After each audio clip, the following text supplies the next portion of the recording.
안녕하세요. 매일주와 함께 이정규 목사입니다. 안녕하세요. 이성미입니다. 요즘은요. 운전할 때 내비게이션 없으면 꼼짝 못하는 것 같아요. 맞아요. 그리고 너무 편해졌죠. 이거 없이 내가 어떻게 운전하고 다녔지 옛날에? 예. 그러니까 내비게이션이 길을 다 가르쳐 주잖아요. 맞아요. 예. 근데 가끔 아세요? 내비게이션도 틀릴 때가 있다는 거? 엉뚱한 곳으로 인도할 때가 있어요. 가끔. 제 친구는 낭떠러지로 한번 갈렸거든요. 그래서 예. 진짜. 갔더니 막다른 길에 낭떠러지가 있었다고. 맞아요. 예. 그런데 집사님 신앙 안에도 내비게이션이 있어요. 그렇죠. 하나님의 말씀이 말씀. 그리고 네. 하나님의 인도하심이 내비게이션인데 네. 하나님은 실수가 없으시죠. 그러니까 네. 빠른 길이 좋은 길이 아니고 넓은 길이 좋은 길이 아니고 하나님께 인도받는 길이 가장 복된 길임을 알게 하시지요. 네. 오늘 그래서 그 복된 길을 쭉 가고 계시는 분, 좁은 길로 가고 계시는 그분, 아브라함의 길을 따라가시는 그분 어떤 분인지 먼저 화면으로 만나보시죠. 지난 2월 러시아의 침공이 시작되면서 평화로운 일상이 무너져버린 우크라이나. 전쟁의 공포 속에 수많은 이들이 신음하고 있는데요. 김미정 선교사는 올해로 20년째 이 우크라이나에서 교회를 개척하고 복음을 전하는 일에 힘쓰고 있습니다.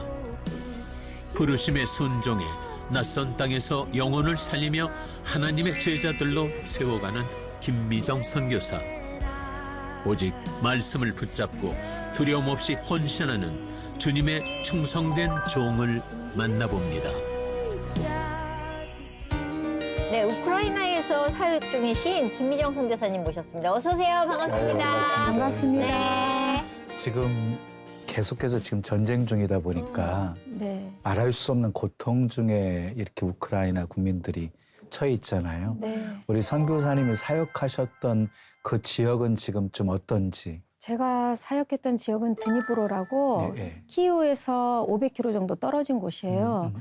그런데 동부 지역임에도 불구하고 네. 주변에 있는 도시가 우리를 막고 있어서 가장 피해가 적은 지역이고 그럼 저희 성도님 돈바스 지역 있는 쪽에 돈바스가 바로 옆이에요. 옆인데 옆 주민. 피해가 없어요? 네, 피해가 있어도 뭐 어. 공항 어. 또 다리 하나 폭파되고 예. 뭐 공장 몇 개. 근데 저희 성도들이나 교회는 예. 멀쩡하게 아직 서 있습니다. 아, 그래요? 네. 그 선교사님이 기도를 많이 하셔서 사람이 특별히 그곳 보호하시나 보다. 정말 사람이 또 손이 안쪽으로 굽는다고 예. 저희 성도들 또 집이 안 터졌다고 하니까 예. 또 마음이 또 안도감이 좀 너무 좋죠. 오더라고요. 그럼 계속해서 연락은 이렇게 네, 연락은 취하고 매일 계시죠? 하고 있습니다. 사이렌은 매일 울리고 있고 네. 오후 6시부터는 불을 켤 수가 없대요.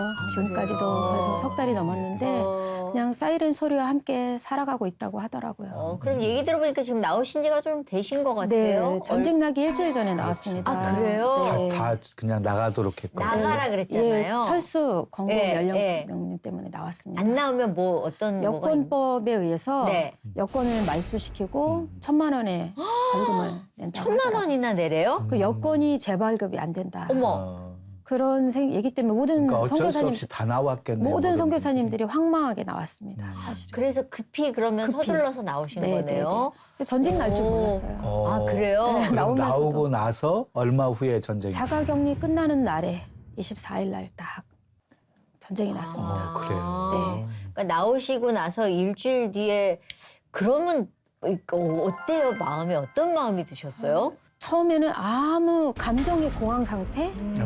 뭐 믿겨지지 않는? 믿겨지지 않고 마음이 붕 떠서 이게 사실인가? 나는 지금 왜 여기 와 있나? 왜 나왔나? 나오지 말걸?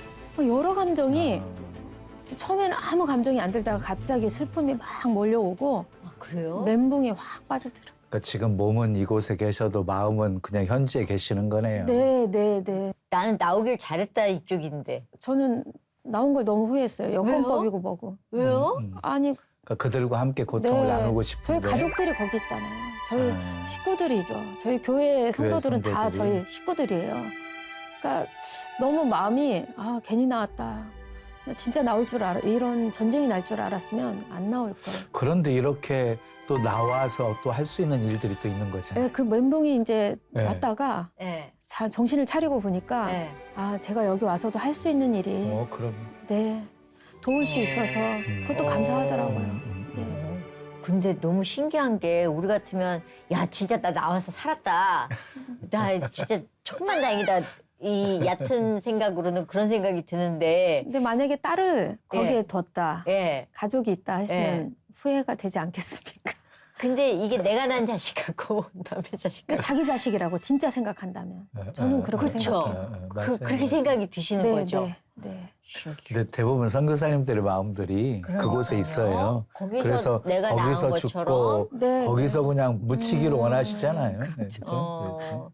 그러면은 어릴 때부터 뜨거웠던 신앙으로 자라셔서 선교사가 된 거예요? 어릴 때는 어떠셨어요? 어릴 때는 네. 그렇지 않았고요. 예. 제 가정 환경이 굉장히 어려웠는데 제가 17살 때까지는 그래도 교회를 가끔 다녔던 것 같아요. 근데 그 이후 안 다니다가 그러면 모태 신앙은 아니고 아니에요. 네. 언제부터 교회를 22살 때부터 예. 하나님을 믿게 됐어요. 아. 근데 이제 교회를 또 언니의 전도를 받고 나왔는데 네.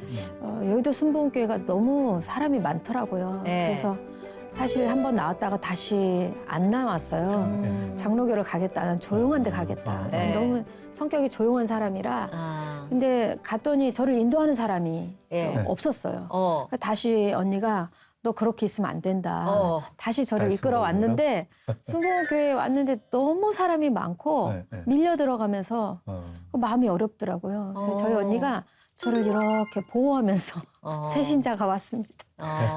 왕이 나셨도다. 새신자를 이렇게 저를 정말 아무도 못 건드리게 그렇게 해서 교회를 나오게 됐어요. 그럼 언니의 신앙이 좋았나 언니의 봐요. 신앙이, 네. 언니가 처음 믿는 신앙을 저희 네. 가정에서 믿게 됐고 예. 저희 온 가정을 구원했습니다. 그러면 언니는 언니대로의 신앙이 있지만 선교사님께서는 그냥 교회를 쭉 그냥 가끔 뜨문뜨문 다니시면 어릴 때 힘드셨다 그랬잖아요. 네네. 그러면 가난함 때문에 힘드셨어요? 아니면 다른 저희가 뭐가 사실 힘들게 했어요? 뭐 저희 오빠가 네. 좀 저에게 폭력을 행사하던 오빠가 있어요. 어렸을 때부터 네, 계속? 둘째 오빠가. 예. 그래서 사실 청년 성장기에 집에서 제대로 자본 적이 없고 굉장히 어려운 삶을 살았죠. 가난하기도 했고 근데 아빠는 예. 일찍 돌아가셨거든요. 예. 그래서 어머님이 굉장히 고생을 많이 하셨어요. 저한테는 오빠가 3명 있고 언니가 1명 있는데 언니가 가장 크고 네. 제가 막내예요. 아. 네, 모두 다 고생을 했는데 좀 청년기의 반항을 또 우리 오빠가 하면서 제가 어떤 대상이 됐던 것 같아요. 근데 왜 그렇게 동생을 미워했어요? 그러니까 저도 그것을 오랫동안 기도하면서 물어봤어요. 네. 도대체 왜 날까 했는데 제가 결론은 그거예요. 저희 아빠가 살아계셨을 때 저를 좀 이뻐하셨어요. 좀 일찍 돌아가시긴 했는데 그런데 이제 저희 엄마는 큰 오빠를 또 이제 기둥이라고 생각하고 그러다 보니까 우리 둘째 오빠가 큰 오빠랑 저를 제일 미워했던 것 같아요. 그러면 아버지가 안 계시면 어머니가 거의 집안일을 못 하시고 나가서 네. 네. 먹여 살리는 네. 일을 하셨기 네. 때문에 집에 그러면 혼자 방치돼 있는 상태. 네, 네. 그냥 애들끼리 있는. 혼자 있죠. 거의 혼자. 오빠들은 이제 또 나가 놀고 친구들 저희가 제일 만나고. 어렸으니까 근데 이제 혼자 집에 있는데 또 네. 오빠가 또 폭행하고? 그럴 때가 많았죠. 음. 그래서 자라면서 선교 나가기 전까지 힘들었어요. 아, 그럼 혼자 뭐 하고 노셨어요? 공기놀이 하고 그러니까 신앙이 없으니까 그냥 우울하고 네. 외로운 네, 아이였었겠네요. 외롭고 우울하고 그래서 굉장히 내성적이고 대인기피증도 있었던 것 같아요. 어릴 때? 네네. 사람들 앞에서 제 이름을 말하지 못하고 그렇게 정말 내성적이고 그러면 그런 아이들의 특징은 내가 어린데도 그런 생각이 들어요. 나는 인생에 낙이 없어. 나는 살 희망이 없어. 이런 생각이 들 때가 있어. 저는 어린 시절에도 그랬던 것 같아요. 그죠? 나는 왜 사나? 네. 인생이 허무하고. 나는 살 필요가 없는 존재가 아닌가. 예. 아무에게도 좀 사랑받지 필요하지 않는, 못하는. 필요하지 않는 그렇죠. 존재라는 생각을 예. 아주 많이 했던 게 이제 17, 18 그때 했던 것 같아요. 그러면 그런 상황이면은 자기 자신에 대해서 그렇게 비하하게 되어지면 네. 꿈도 콤플렉스. 없고 비전도 없고 네, 네, 뭐 네. 이런 네. 뭐 그러니까 살 소망이 없었죠. 노트에 희망도 맨 쓰는 게 슬픔. 네. 나는 어디로 어떻게 가야 하세요? 하는가. 나는 무엇 때문에 여기 있는가. 네. 아빠 보고 싶어요. 뭐 이런 거 쓰는 거잖아요. 네. 예. 왜냐하면 제가 어릴 때 어머니가 돌아가시면서 시골에 이렇게 떨어져 있으면서 그런 느낌을 되게 많이 받았거든요. 나는 가치가 없는 네, 사람, 아버지에게 불편한, 나로 인해서 힘든 사람, 이런 생각을 되게 많이 가져서 저는 어릴 때 죽음을 계속 묵상했었거든요. 저도요. 아, 그래요? 저도 음. 너무너무 죽음을 많이 묵상했어요. 죽으면 너무 편할 것 편할 같고. 것 같고. 네. 네. 어릴 그리고 때인데도. 막 차들이 달려들어서 저를 그냥 네. 쳤으면 좋겠고. 그렇죠. 근데 누군가가 죽여줬으면 좋겠고. 네. 죽을 용기가 없더라고요. 그렇죠. 내가 내 스스로는 못하지만 죽음을 엄청 묵상했어요. 정말. 그러다가 교회 뜨문뜨문. 교회를 17살을 다녔는데 그리고 네. 아예 안 다녔어요. 5년 동안. 왜요? 근데 왜 아, 다니다가 쉽게. 왜 안 다니셨어요? 그렇게 된 이유는 주일을 한번 빠지게 되고 일을 하기 시작하고 아. 아르바이트를 하고 예. 그러면서 환경이 예. 갈 수 있는 환경이 아니고 그러면서 교회가 멀어졌던 것 같아요. 근데 다시 교회를 나왔을 때 저는 정말 새로운 길을 찾은 거죠. 그러면 언니가 인도에서 교회에 가셔가지고 우쭈쭈쭈 이제 보호받으면서 그렇게 다니면서 나를 누군가가 이렇게 사랑해주고 나를 챙겨주네라는 마음으로 시작이 되신 거예요? 아니, 그때 교회를 딱 왔는데 이제 조윤교 목사님의 설교가 네. 아주 강력한 설교가 있었어요. 아, 뭐요? 사랑하는 딸아, 내가 너를 사랑한다. 넌 내 딸이다. 그러면서 정말 아버지를 만난 거죠. 너무 아버지가 그리웠는데. 사랑하는 딸아 부를 때 이렇게 녹아내리는 촛농 흘러내리듯이 이렇게 막 네. 나를 사랑한대 막 이런 격한 감동이 몰려오잖아요. 그때 네. 이렇게 말씀하셨어요. 제가 모든 사람에 대한 어떤 절망 이런 걸 갖고 있었는데 하나님이 나는 사람이 아니고 나는 변치 않는다. 나는 어제나 오늘이나 영원토록 동일하다. 내가 너를 사랑한다. 이 말에 너무 감동을 받고 그때 정말 이분은 나를 끝까지 사랑할 수 있는 내 아버지구나 하고 주님을 만났어요. 그러면 또 우리가 거기서 엄청 울어야죠. 그렇지. 엄청 울면 이제 예배가 언니가 끝난지도 물어보죠. 모르고 눈물 콧물. 네. 그러니 별로 사랑받지 못했던 어린 시절 네. 이렇게 보내시다가 네. 뭐 주님의 사랑이 느껴지니까 그냥 뭐 폭포수처럼 그냥 네. 눈물도 쏟아졌을 건데 네. 그런데 이제 그렇게 예수님 만나고 나면 예수 알기 전과 후가 비포와 애프터가 완전히 확연하게 달라지죠. 어떻게 성령 달라졌어요? 전후. 저는 성령 전에는 네. 대인 공포증이 있었고 네. 성령 후에는 네. 모든 사람 앞에서 율동을 하고 일동을 하고. 완전히 활동적인 사람으로 변했어요. 오. 아. 그냥 새로운 삶을 완전히 성격까지 완전히 바꿔버리셨구나. 바뀌어서 근데 왜 그러면서 나 왜 이렇게 나 뭐지? 내가 놀랬죠. 그러니까 내가 변하는 이상하지 거. 않았어요? 너무 이상했죠. 네. 근데 이상한다는 생각을 할 겨를도 없이 네. 너무 하나님 만나서 좋아가지고 그냥 진짜 매일 기뻐 춤췄네요. 기뻐 춤췄어요. 어. 정말 교회에서 살았어요. 매일 같이. 매일 같이. 그러면 일은 그때 하셨을 일을 하고 끝나고 가가지고 퇴근하자마자 교회로 달려가고.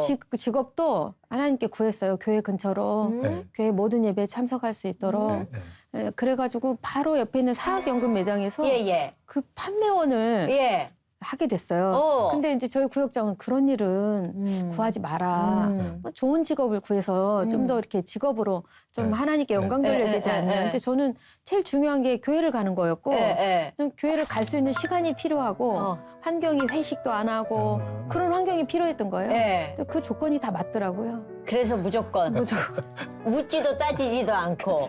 예. 그러면 끝나자마자 교회로 혼자 달려가는 거예요. 네. 그리고 달려가서 혼자 매일 뭐 찬양하고. 여리고 기도회, 다니엘 기도회, 수요 예배, 목요 찬양, 금요 철야. 예배가 많으네요. 매일 예배가 있습니다. 저희는 그래요. 매일 다녔습니다. 그때의 그 설레임, 네, 막 그 사랑 이런 것 때문에 매일 신나잖아요. 네. 예. 막 연애하는 것 같은 느낌. 네. 예. 너무너무 뜨겁게 하나님을 사랑했습니다. 지금도 사랑하고. 그때 어떤 사역들을 좀 하셨어요? 사역도? 그때 저는 그냥 사역을 하진 않고 네. 청년부를 섬겼는데 네. 하나님의 부르심을 또 받아서 신학교를 가게 됐죠. 아하. 신학을. 결국에는 네. 음. 안 가려고 했는데 그렇죠. 안 가기로 해야 스토리가 되는 거죠. 제가 예. 이 부르심은 내가 아닐 거야. 한 뭐 나이 들어서 다들 목사님들 나이가 많으시잖아요. 그래서 저는 좀 나이 들어서 가야겠다 했는데 하나님 저한테 너 나를 사랑하니? 예. 이렇게 물으시더라고요. 네. 아우 그럼요. 제가 죽을 수밖에 없는 제가 하나님 만나서 이렇게 새 삶을 살고 있는데 당연히 사랑하죠. 근데 또 물으시는 거예요. 네. 너 나를 사랑하니? 예. 그래서 세 번째 물을 때 나는 베드로도 아닌데 예, 예. 왜 세 번이나 물으실까? 예, 예. 마음이 좀 위축이 됐어요. 예. 그때 하나님이 네가 나를 사랑한다면 너의 가장 아름다운 시간, 건강한 몸, 그런 몸은 저 세상에 가서 잘 놀다가 나이 들어서 눈 어둡고 팔다리 힘없고 그럴 때 나에게 오겠느냐? 지금. 지금이다. 그때 제가 엄청 회개를 하고 네 하나님 제가 저의 가장 좋은 시간, 가장 아름다운 시간, 가장 최고의 것을 하나님께 드리겠습니다. 그리고 신학교를 갔습니다. 요새 청년 선교사들이 자원하지 않아서 선교사의 연령대가 50대에서 60대로 늘어났다는 얘기를 들었거든요. 몇 살에 헌신하신 거예요, 그러면? 저는 선교사로 32살에 나갔는데 저는 이제 신학을 이제 27살에 시작했어요. 예. 나가려고. 예. 공부해보니까 어떠시던가요? 공부하면서 훈련을 너무 많이 받아서 네. 졸업만 하자. 저런 말하죠. 졸업이 제 목표였습니다. 힘드셨어요? 너무 오. 힘들었어요. 사는 게 힘들었어요. 그러면 힘들 때는 그런 투정이 나오잖아요. 왜 이렇게 빨리 부르셔가지고 저는 굉장히 빨리 부름받았는데 네. 처음에 그냥 너무 빡세게 훈련시키셔가지고 네. 하나님 이렇게 개고생시키려고 나 빨리 부르셨냐고 네. 이렇게 투정도 했었거든요. 그렇죠, 잠깐. 그렇죠. 근데 그런 매도 거 먼저 없었어요? 받는 게 낫지 않아요? 훨씬 좋지. 네. 저는 하나님 부르셨으니까 네. 하나님이 돈 내주셔야 되고 하나님 먹이셔야 됩니다. 저 굶어 죽으면 안 됩니다. 예. 하나님이 돈 안 주시면 저 그만둡니다. 오. 그렇게 이렇게 협박을 하면 바로 또 들어주시고. 등록금이 입금이 되고 아주 끝까지 그렇게 하나님 4년을 저를 이렇게 훈련을 시켰는데 예. 저 그만두고 다시 돈 벌러 가겠습니다 하면 돈이 채워지고 그랬습니다. 근데 지금은 빨리 불러주신 게 너무 감사하죠. 너무 감사하죠. 감사하죠. 아. 진짜 그래요. 네. 그래요. 그래서 제가 젊어서 나가서 또 언어도 배우고 네. 그 나라 언어로 맞아요. 설교하고 그 나라 언어로 그들과 대화하고 우크라이나 상담할 수 있어서. 언어는 조금만 해봐 주시면 안 돼요? 제가 사실 네. 우크라이나에 있지만 네. 저희 우크라이나 동부는 다 러시아 말을 러시아 써요. 아 말이. 그래요? 네, 동부처럼 러시아 그래요. 말 멋있잖아요. 네. 조금만 맘마. Здравствуйте. Бог любит вас. Бог с нами. 뭐라고 쓰나미가 말씀하시는 온다고요? 안녕하세요. 하나님이 당신을 사랑합니다. 하나님 우리와 함께 하십니다. 이렇게 말했어요. 거긴 하나님이라는 보호. 복. 네, 하나님은 복, 주님은 가스포트. 예. 처음 알았어요. 네, 써먹을 땐 없지만 그래도 새롭네요. 근데 제가 예. 우크라이나 살면서 러시아 말을 하고 있는데 저희 동부는 다 러시아 러시아어를 사용해요. 그래서 지금 피난 나온 사람들도 다 러시아 말을 할 정도로. 아, 그래요? 근데 이제 러시아가 침공을 하고 나서는 이제 우리가 다 우크라이나 말을 하려고 노력 중이죠. 예, 예, 예. 그렇겠다. 그런데 이렇게 부르심을 받고 소명을 받았을 때 네. 여러 가지 사역들이 있잖아요. 네, 네. 여러 가지 사역들이 있었는데 왜 해외 선교사로 이렇게 가기로 마음을 품게 된 건지. 제가 신학교 가서 하나님께 구체적으로 물어봤어요. 저를 무엇 때문에 부르셨는지, 네. 목사로 부르셨는지, 사모로 부르셨는지, 선교사로 부르셨는지, 지역장으로 부르셨는지, 구역장으로 부르셨는지.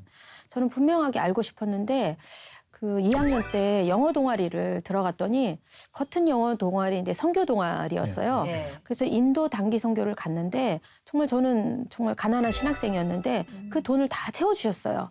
그래서 갔는데 그곳에서 소축제일 날 제가 하나님의 음성을 들었어요. 제 안에서 정말 땅밟기를 하고 있는데 사람들이 무지하게 정말 우상을 섬기는 이곳을 보면서 정말 하나님 하고 기도를 하는데 이들에게 복음 전할 자가 필요하다. 나는 선교를 기뻐한다.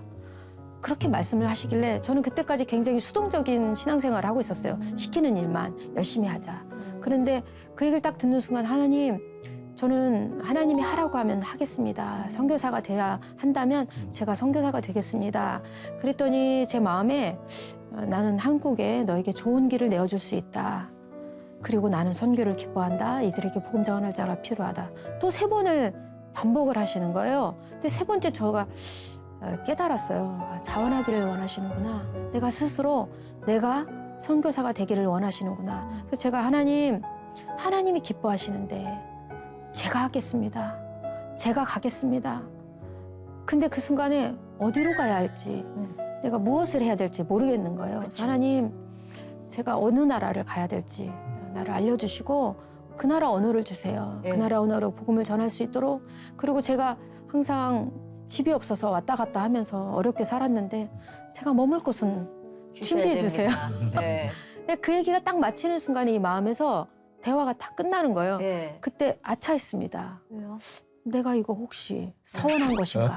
아하. 그러니까 옆에 있는 동료 같이 네, 간 네. 지금 아프리카 선교사인데 네. 야, 하나님이 서원도 강요하시니? 했더니 언니, 서원은 함부로 하면 안 돼. 네. 무조건 하지 마. 네. 네. 이미 했는데. 이미 한 것 같아. 네. 그렇게 서원을 하게 된 겁니다.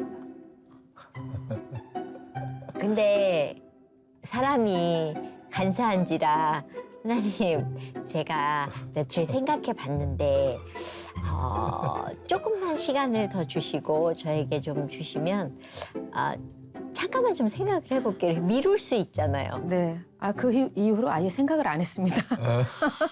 아닐 수도 있으니까. 그런데 하나님이 인도를 하시더라고요. 매년 단기 선교를 가게 하시는데 네. 그 다음에 우즈베키스탄을 가게 됐어요. 네. 제 의지가 아니었거든요. 네. 갔는데 제가 성경책 하나를 선물 받아요. 러시아어 성경을. 네. 근데 그 안에 뭐라고 써놓은 거예요. 네. 근데 못 읽겠는 거죠. 그렇죠. 근데 그걸 받고 왔는데 네. 러시아어를 배우라는 마음을 주시는 거예요. 배워야 이걸 읽겠더라고요. 누가 나한테 예, 편지를 써주고 뭐라고 써줬는데 나중에 그걸 배우고 나서 읽어보니까 네. 미래의 목사님에게 하나님의 축복이 이렇게 써 있었어요.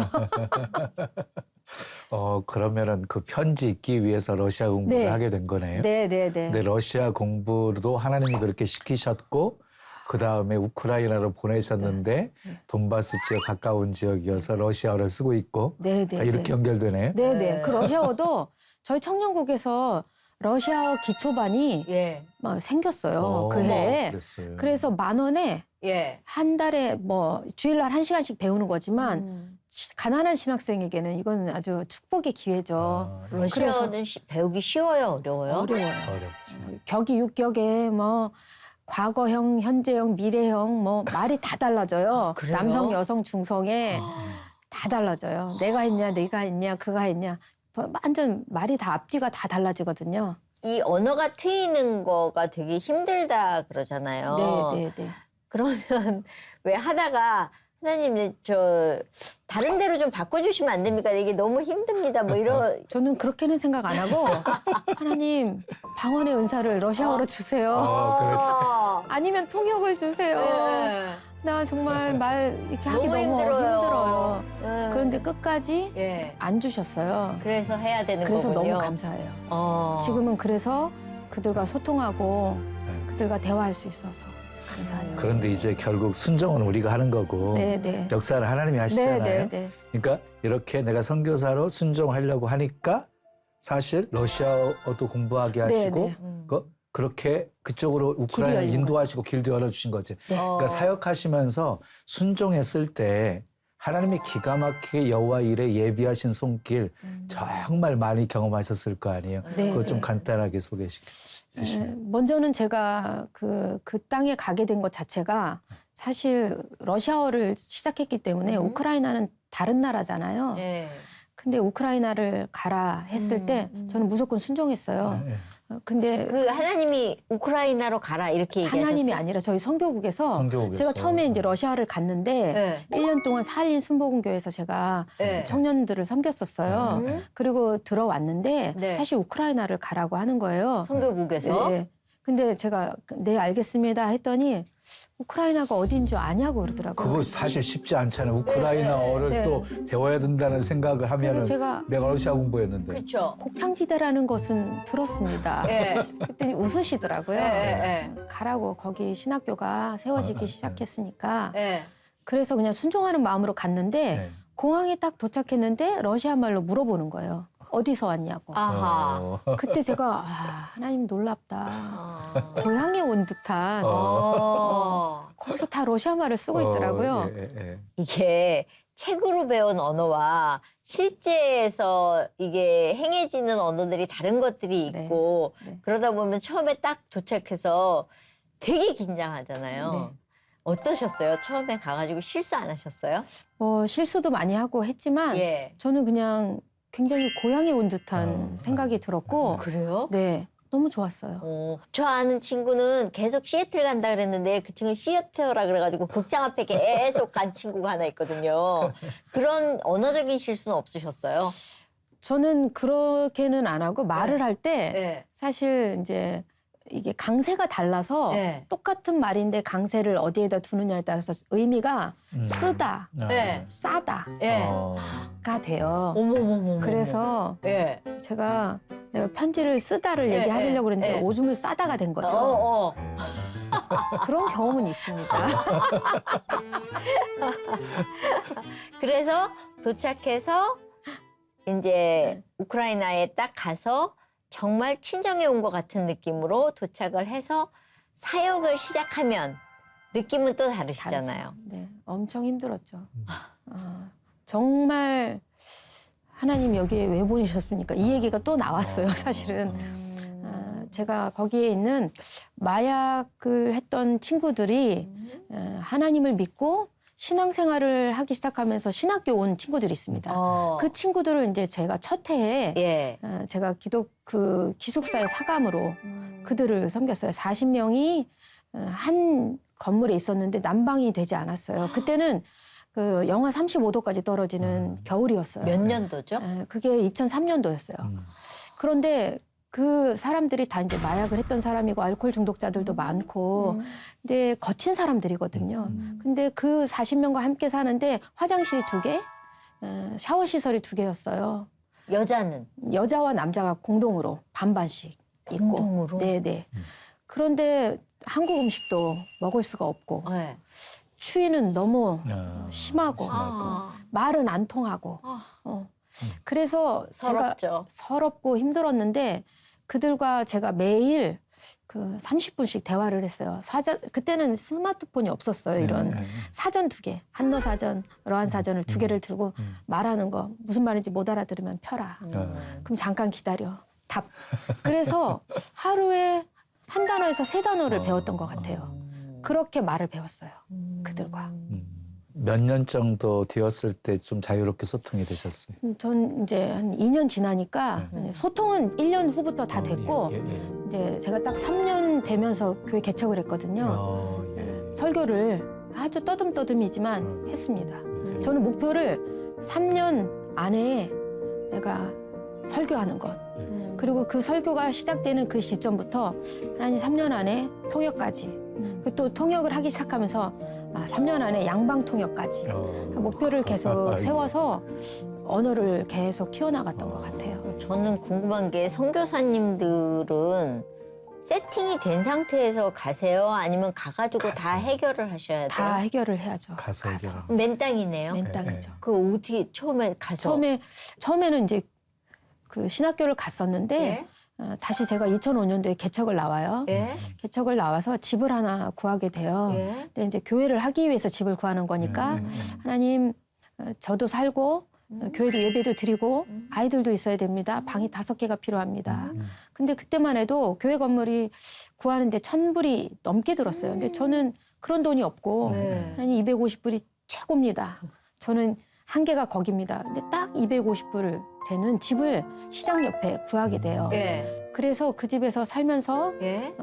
전도하고 그리고 예배 드리고 아이들이 오면 또 아이들도 또 노숙자가 오면 노숙자를 돕고 그냥 집에서 네. 집에서 개척이 된 거네. 개척을 했습니다.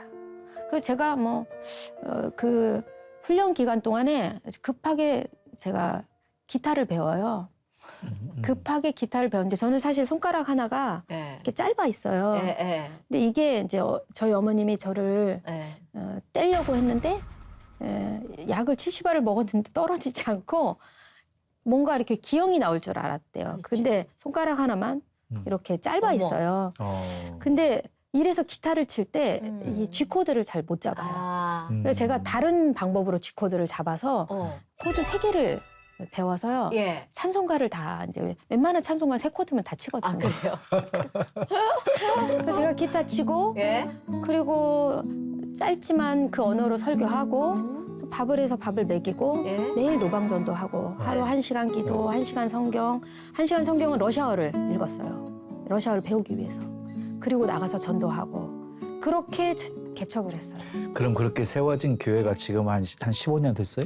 18년째 18년째? 네. 그러면 성도들도 굉장히 이렇게 많이 오갔습니다. 많이 오가고 네. 키워놓으면 가고 키워놓으면 네, 키워놓으면 가고. 왜냐면 많은 청년들이 예, 예. 사실 우크라이나에 소망이 없다. 그리고 소망이 있어도 자기 할 일이 없다. 예, 예. 이래서 많이 떠났어요. 제가 키워놓으면 보내고 키워놓으면 보내고. 많이 그래도 왔어요. 이제 저도 이제 제가 구로공단에서 사역을 특수목회를 했었는데 수천 명이 저희 교회에 지나갔거든요. 네. 근데 다 이렇게 키워놓으면 가고 키워놓으면 갔지만 가서도 신앙생활을 잘하는 거예요. 네. 다 그러지 않아요? 네, 지금 그 아이들 중에 한 명은 제가 사실은 이제 한 세대를 보내서 네. 통역을 시켜서 신학교에서 통역을 시키려고 했어요. 한국에서 오신 분들을. 근데 와서 남자를 만나서 결혼을 했어요. 사모가 됐어요.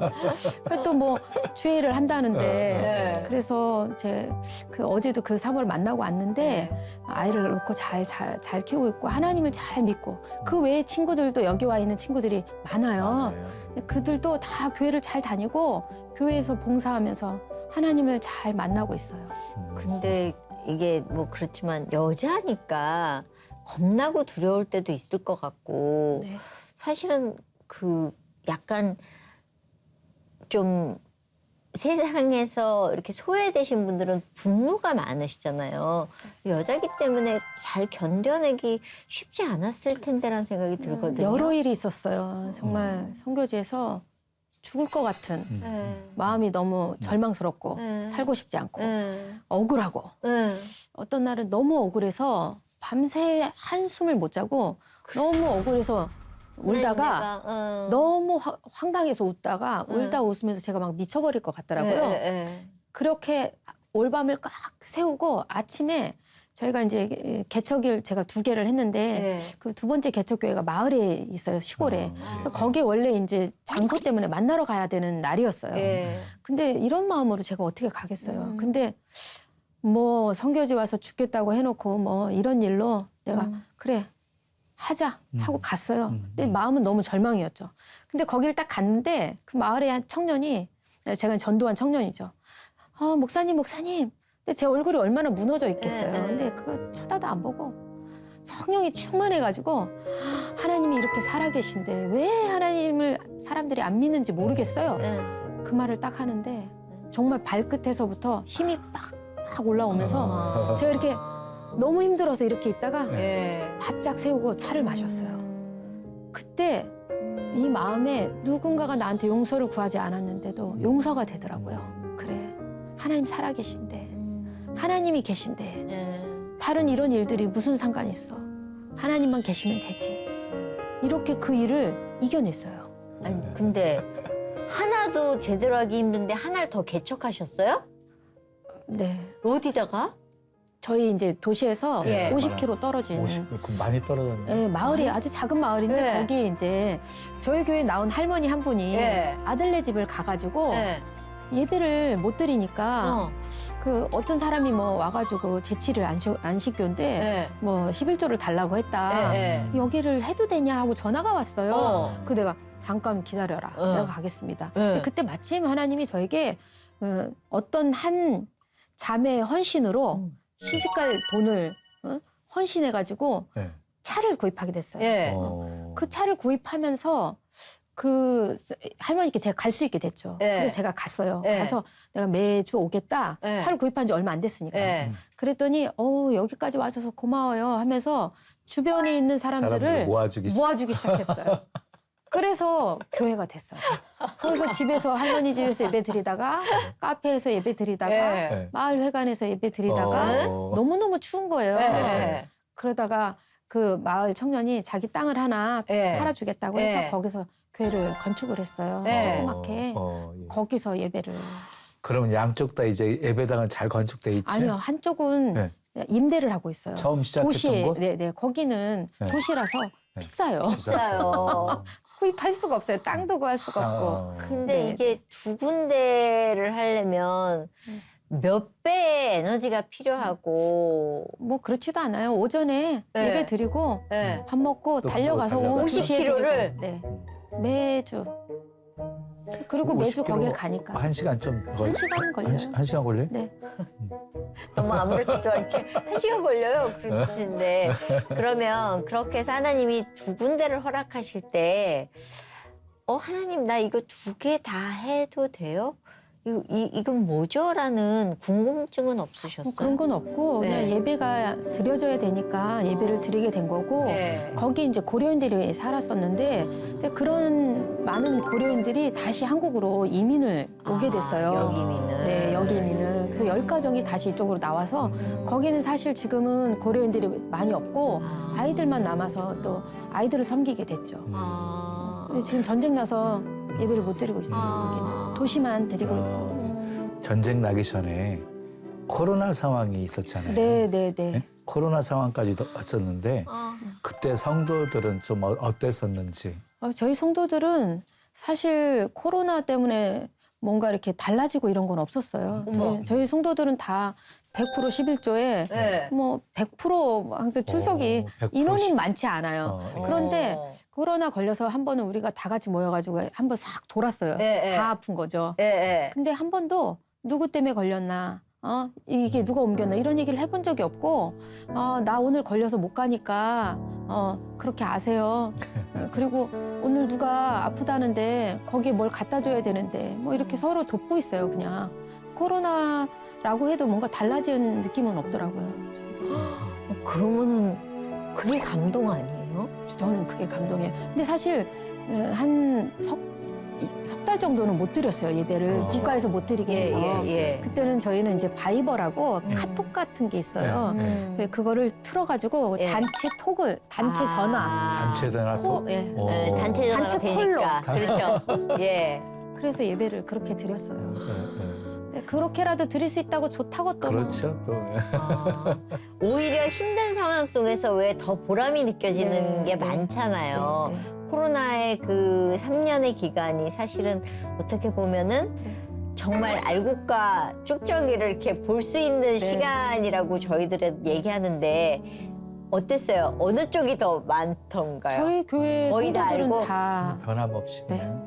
나와 있어요. 11조를 어떻게 다 하죠? 왜냐하면은 일자리들이 많이 없어지고 일자리가 없어도 할머니들, 예를 들어서 할머니들은 예. 국가에서 연금을 받아요. 10만 원 이렇게. 예. 거기에서 뛰는 거예요. 진짜 귀한 돈이네요. 진짜 귀한 돈이에요. 왜냐면 공과금이 음. 10만 원이 넘어요. 공과금이. 어. 연금보다 비싸요. 예. 그런데 그 돈에 11조를 드리고 헌금을 하고 그러는 거예요. 거기는 우리나라하고 좀 생활 수준 차이가 어느 많이 정도 나죠. 아, 그래요? 어느 정도 차이가? 80년대라고 생각하시면 될 거예요. 음. 지금 뭐 월급이 보통 이제 40, 50만 원 네, 정도 네, 돼요. 40, 50. 예. 근데 옛날 한 몇 달 전만 해도 30, 40이었어요. 근데 지금은 왜 그렇게 오래 있다 보면은 한국에 가끔 오실 때 나 시골 사람 됐나 봐. 나 촌사람이야. 이런 거 왜 네, 느낄 네, 때 네. 있잖아요. 너무 한국이 발전하니까. 매년 그랬습니다. 그죠. 선교대 올 때마다 올 네. 때마다 느껴. 한국이 너무너무 다른 나라 같다고 이질감을 많이 느끼게 그죠. 예. 그리고 제가 적응을 잘 못하더라고요. 그 1년 뒤에 왔는데 여기 없던 게 생겼네. 뭐 이런 것들이 막 생기면서 네. 그러면서 내가 있었던 곳보다 우크라이나가 더 내 고향 같은 네. 느낌을 느끼셨을 것 저는 같아요. 그래요. 저는 거기가 더 편하네요. 그런데 처음에는 그렇진 않잖아요. 그렇죠. 예? 몇 년 후부터 우크라이나가 훨씬 더 좋게 느껴지셨어요. 저는 그들과 대화하고 친구가 되면서부터인 것 같아요. 그럼 한 3년 정도 네, 뒤에? 3년 후부터는 그랬던 것 같아요. 이제 그래도 제가 좀 더 언어 구사력이 더 많아졌을 때 네. 그들의 농담을 이해하기 시작했을 예, 때 예. 그때 내가 아, 이들 속에 있는 게 내가 편하구나 하는 생각을 했던 것 같아요. 그거네요. 농담을 알 수 있는 네, 네. 유머 코드를 알면 다 아는 거잖아요. 우크라이나 사람 엄청 유머를 이렇게 아, 그래요? 좋아해요. 말로 하는 유머. 아. 근데 저는 처음엔 완전 블랙 유머로 받아들여서 예, 예. 기분이 많이 상했어요. 뭐 하는 거야? 나한테 그러는 거야. 막 이렇게 예. 그랬거든요. 나를 조롱하는 거야? 그러는 줄 알고. 나만 빼고 웃네 뭐 이런 거. 그건 예, 아니라는 거 아니라는 아셨구나. 거죠. 예, 예. 이제 같이 그걸 즐기면서 그들과 대화가 되는 거죠. 마음을 네, 열고. 네, 예, 참 언어가 그래서 중요한 것 같아요. 네, 예. 중요한 것 같아요. 예. 근데 아무래도 일하시다 보면 이게 제일 힘든 게 사람 관계잖아요. 그렇죠. 믿었던 사람이 발등도 찍고. 네.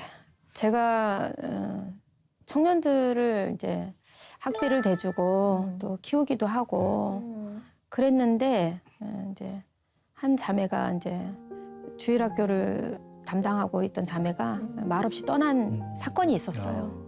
근데 진짜 마음이 아팠어요. 제가 그러니까 9년을 가리키고 예. 딱 졸업하고 간 거예요. 예. 마음이 너무 힘들었는데 하나님 내가 쟤를 9년 동안 가르쳤어요. 내가 얼만큼 쟤를 도왔는데 근데 하나님이 그러시는 거예요. 그게 네 돈이냐? 내가 줬다. 내가 키웠다. 내가 한 거다. 맞아요 주님. 내가 한 줄 알았네요.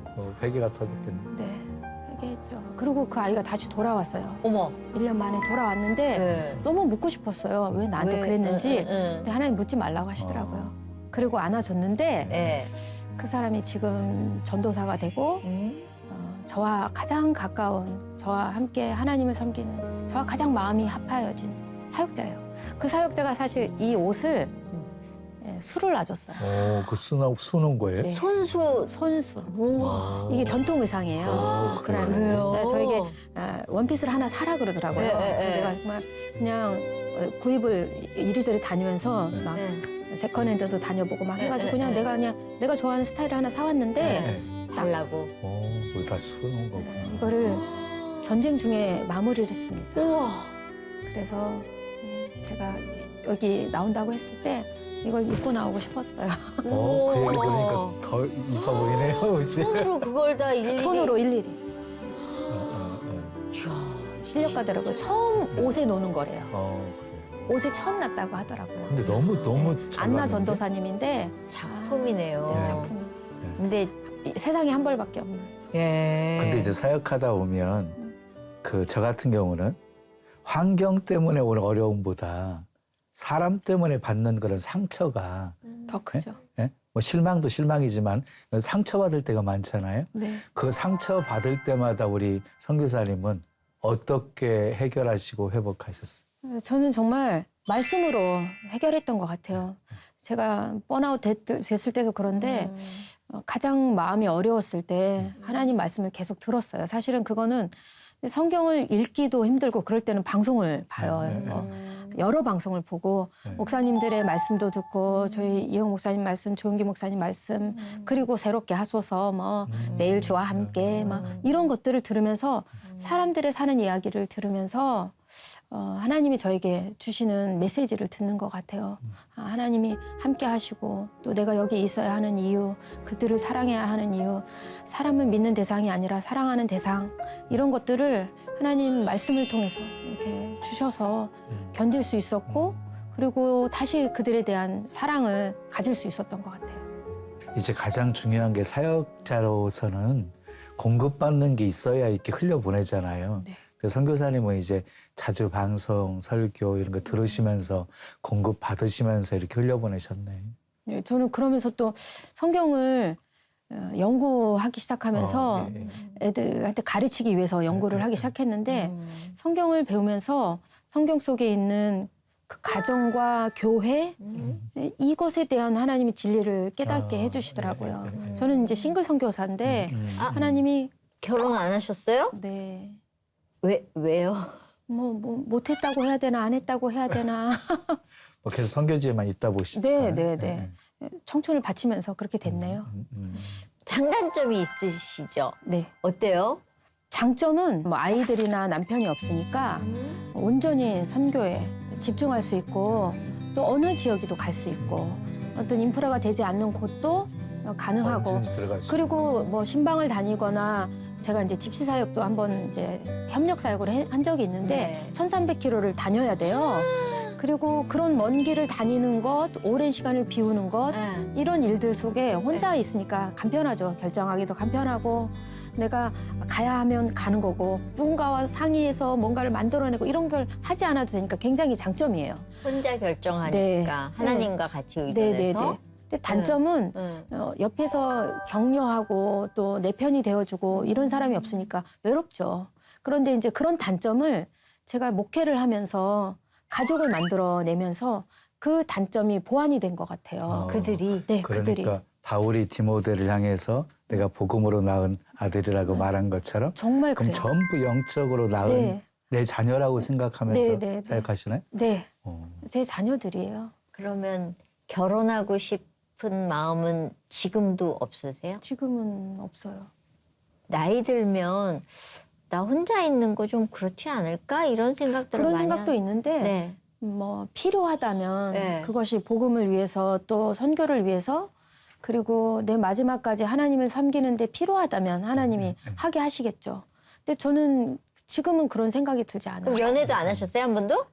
네, 못했네요. 아이고 세상에서 제일 억울한 일이네요. 억울하네요. 그러네요. 예. 짝사랑만 많이 했대. 이런 경우가 다 있네요. 그런 거 있잖아요. 그렇게 하다가도 어느 날 정말 혼자 울고 싶을 때가 있지 않으세요? 네. 이렇게 혼자 지내다 보면 많이 막- 울어요. 많이 울고 또 이제 갱년기가 오니까 정말 많이 이제 평생 울 걸 많이 울었던 것 같아요. 워낙 저는 또 눈물이 많아요. 누가 울면 같이 울고 눈물이 그냥 수도꼭지처럼 잘 네. 열리는 사람인데 네. 최근에 많이 울었던 것 같아요. 많이 울고 울면서 하나님 앞에 또 더 많이 가까워졌던 것 같아요.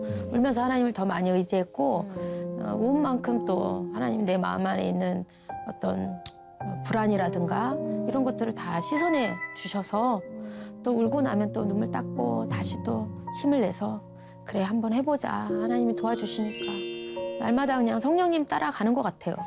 거기는 한인들이 좀 있었어요? 없습니다. 저희가 사는 마을에는 네. 동네에는 그 고신 측에서 온 목사님 한 가정과 저만 있고 예, 서로 귀했겠네요. 서로 귀합니다. 그렇게 선교사님들 네, 서로 그렇죠. 의지하고 네. 문제 가족과 같이 생겨도 서로 도와주고. 가족처럼 서로 그렇죠. 예. 의지하고 맞아, 맞아.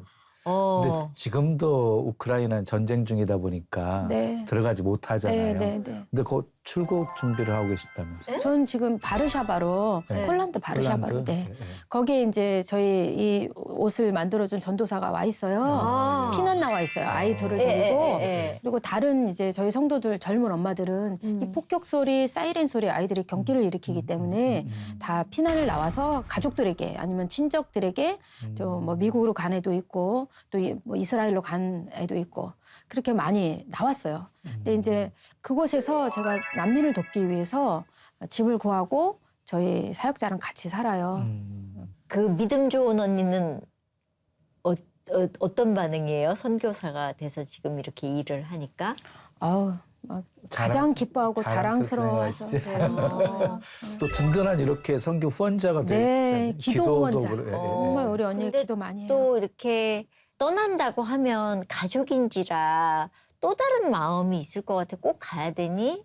여기서 뭐 할 일이 없을까? 이런 다들 마음. 하나님을 열심히 믿는 사람들이라 자랑스러워하고 기도해준다는 얘기만 해요. 저는 우리 언니나 또 저희 오빠도 아주 든든한 후원자거든요. 기도를 열심히 해줘서 정말 힘내서 하고 있어요. 우리랑 너무 다르다. 우리 같으면 자기가 안 간다고 날 기도로 밀어낸다 이런 생각할 것 같은데 신앙이 그렇게 굳건하게 서서 가시는데 가면 이제 사역이 다시 시작이 되는 거네요. 사실 지금 제가 드니프로는 못 가잖아요. 근데 드니프로에 있는 저희 성도들은 정말 당뇨병, 뭐 고혈압, 여러 질병 또 혈액암으로 고생하시는 목사님이 계세요. 근데 지금 그분들이 그게 다 중요하지 않다. 오늘 폭격이 떨어지면 나는 죽을 수밖에 없는 사람인데 하나님을 예배하는 게 최고구나. 그러면서 고혈압 고쳐달라 뭐 이런 얘기를 쏙 들어갔어요. 그리고 그분들이 매일 그렇게 예배를 하나님 앞에 드려요. 그러니까 오히려 그런 전쟁 상황에서 네. 천국에 대한 어떤 소망 이렇게 네, 네. 주님만 바라보는 네. 예배하는 삶을 살고 계시는 거예요. 그러니까 저는 마지막인 것처럼. 저는 네, 그러니까 네, 네. 이 바르샤바에 가서 제가 그분들과 함께 하진 못하지만 정말 저도 마지막이라고 생각한다면 내가 뭘 해야 될까? 그러면 이 난민들의 마음 가운데 절망이 있고 정말 끝없는 이 끝나지 않는 전쟁으로 인해 헤어진 가족들과 있는 그들을 어떻게 위로할까? 그 부분을 해주고 싶어서 저는 갈 수 없으니까 그분들과 함께 있는 마음으로 섬기러 가는 거예요. 네. 그럼 앞으로 기도 제목은 오직 우크라이나의 평화. 평화. 네, 우크라이나의 평화. 제가 난민촌에서 그 아이들을 가르치고 아이들을 도운 적이 있는데 지금 돕고 있어요. 네. 그 아이들에게 기도 제목을 물어봤더니 우크라이나의 평화를 4살짜리가 근데 아빠가 보고 싶은 거죠. 아빠는 거기 있으니까. 예, 엄마랑만 나왔으니까 아이들이 다 어. 우크라이나의 평화를. 어. 그래서 제가 하나님 이들의 기도를 정말 들어주세요. 우크라이나의 평화를. 그렇게 간절히 기도했어요. 예, 맞아요. 지금 가장 우크라이나에 필요한 게 평화고 뭐 전 세계가 사실 바라는 게 이 빨리 전쟁이 종식되는 네, 거거든요. 그렇죠. 이 전쟁으로 인해서 지금 전체 세계가 다 어려운 네, 상황이고 그렇죠. 하니까 네. 빨리 평화가 이루어졌으면 좋겠어요. 네. 그리고 저희 목사님이 혈액암으로 지금 투병 중이신데 치유받기를 바라고 그리고 제가 빨리 들어갈 수 있기를 기도하고 있습니다. 네. 앞으로 가셔서 하나님 붙들고 또 가시다가 며칠 있다가 몇 년 있다가 제가 만난 짝입니다. 뭐 그런 날도 왔으면 좋겠어요. 그런 날이 올까요? 예. 오늘 나와주셔서 너무너무 감사합니다. 예, 감사합니다. 감사합니다. 네. 목사님 오늘 선교사님한테 어떤 말씀 들려주고 싶으세요? 예레미야 33장 2절 3절 말씀을 드리고 싶어요. 이를 행하시는 여호와 그 일을 지어 성취하시는 여호와 그 이름을 여호와라 하는 이가 이와 같이 이르시는도다. 너는 내게 부르짖으라. 내가 내게 응답하겠고 내가 알지 못하는 크고 은밀한 일을 내게 보이리라. 이를 행하시는 분도 하나님이시고요. 그 일을 지어 성취하시는 분도 하나님이시고 부르짖어 기도할 때 응답하시는 분도 하나님이시고 우리가 알지 못하는 크고 비밀한 일을 나타내 보여주시는 분도 하나님이십니다. 하나님이 일하시는 놀라운 역사를 사역 속에서 많이 체험하며 사역하셨으면 좋겠습니다. 네. 저는 오늘 만나뵈면서 선교사님들을 위해서 기도 참 많이 해야 되겠다라는 생각이 드는 게 저희는 못 가지만 저희보다 먼저 앞서서 가서 일하고 계시는 하나님의 일을 하고 계시는 그분들에게 우리는 기도로 과연 도왔는가라는 생각을 하게 됐어요. 얼마나 힘들고 외로울까라는 생각도 하게 됐고 그래서 앞으로는 선교사님들을 위해서 기도해야 되겠다라는 생각을 오늘 하게 됐습니다. 저희 오늘 여기까지고요. 다음 시간에 또 오도록 하겠습니다. 감사합니다. 감사합니다.